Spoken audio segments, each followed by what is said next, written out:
KSRTC bus ಹಾಗೂ car ನಡುವೆ ಭೀಕರ ಅಪಘಾತ ಸಂಭವಿಸಿದೆ. ಕಾರಿನಲ್ಲಿದ್ದ 4 ಸ್ಥಳದಲ್ಲೇ ಸಾವನ್ನಪ್ಪಿದ್ದಾರೆ. ಇನ್ನು 2 ಗಾಯಗಳಾಗಿದೆ. ಮಾರ್ನಹಳ್ಳಿ ರಾಷ್ಟ್ರೀಯ ಹೆದ್ದಾರಿ 75ರಲ್ಲಿ ಈ ಒಂದು ಅಪಘಾತ ಸಂಭವಿಸಿದೆ.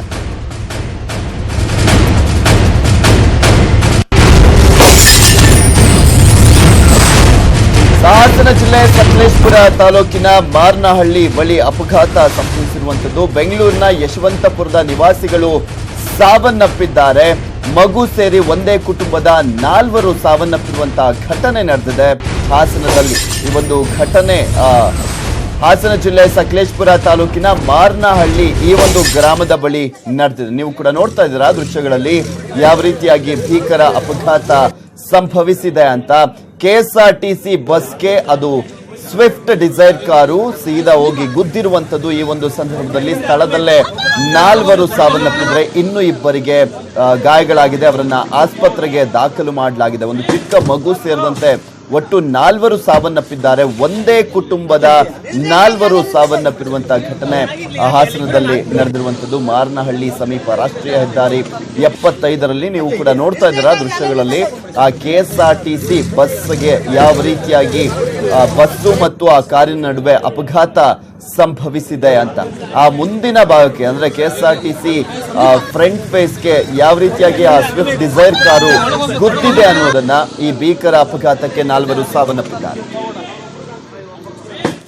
ಎಲ್ಲರಿಗೂ ನಮಸ್ಕಾರ ಸ್ನೇಹಿತರೆ. ಇದು ಸಕಲೇಶಪುರ ಘಾಟಿ ಡಬಲ್ ಟರ್ನ್ ಹತ್ರ ಆದಂತ ಒಂದು ಘಟನೆ. ನಮ್ಮ ಸಕಲೇಶಪುರ ಮತ್ತೆ ಗುಂಡ್ಯ ಮಧ್ಯದಲ್ಲಿ ಆದಂತ ಒಂದು ಘಟನೆ.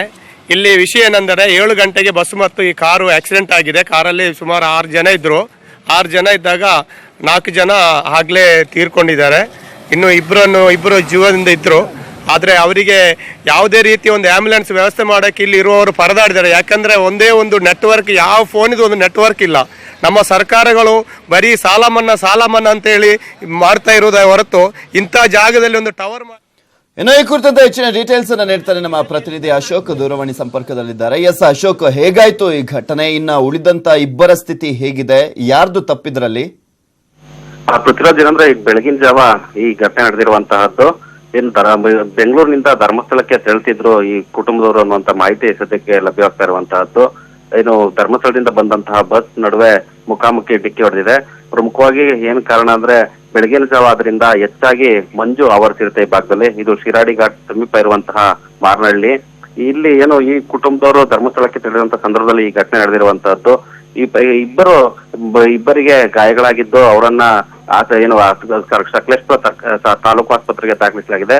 ಇನ್ನು ಕಾರಿನಲ್ಲಿದ್ದಂತಹ 2 ಪುರುಷರು, ಓರ್ವ ಮಹಿಳೆ ಮತ್ತು ಒಂದು ಮಗು ಸ್ಥಳದಲ್ಲೇ ಮೃತಪಟ್ಟಿದೆ. ಈ ಇಬ್ಬರ ಏನು ಆಸ್ಪತ್ರೆಗೆ ದಾಖಲಿಸಿರುವಂತ. Thank you Ashok. ನಮ್ ಜೊತೆ ಈಗ ಜೋಸೆಫ್ ಅವರು, ಅಲ್ಲಿ ಗಾಯಗೊಂಡಂತವರಿಗೆ ಸಹಾಯ ಮಾಡಿದಂತ ವ್ಯಕ್ತಿ ದೂರವಾಣಿ ಸಂಪರ್ಕದಲ್ಲಿದ್ದಾರೆ. ನಮಸ್ಕಾರ ಜೋಸೆಫ್ ಅವರು, ನೀವು ಸ್ಥಳದಲ್ಲೇ ಇದ್ರ ಈ ಘಟನೆ ಆದಾಗ?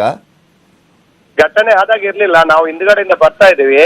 ನಮ್ಮ ಪ್ರಕಾರ ಬಸ್ಸಿನ ಕಂಡಕ್ಟರ್ ಅವರು ಹೇಳಿದ್ರು 7 o'clock ಆಗಿರೋದು ಆಕ್ಸಿಡೆಂಟ್. ನಾವು 7:15ಕ್ಕೆ ಅಲ್ಲಿ ನಾವು ಬರ್ತಾ ಇದ್ದೇವೆ ಗುಂಡ್ಯದಿಂದ.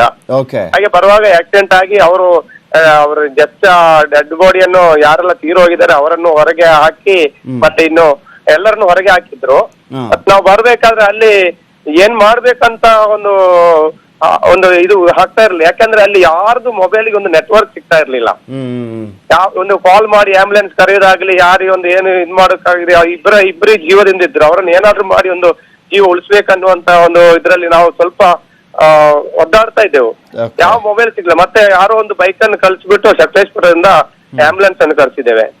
ಅಲ್ಲಿಂದ ಬಂದು ಆಂಬ್ಯುಲೆನ್ಸ್ ಬಂದು ಆಗ ಒಂದು 7:30 7:40 ಆಯ್ತು. ಅವರಿಬ್ಬರನ್ನು ನಾವು ಅಲ್ಲಿಂದ ಆಂಬ್ಯುಲೆನ್ಸ್ ಅಲ್ಲಿ ನಾವು ಕಳ್ಸಿದ್ದೇವೆ ಅಲ್ಲಿ ಸಕಲೇಶಪುರಕ್ಕೆ.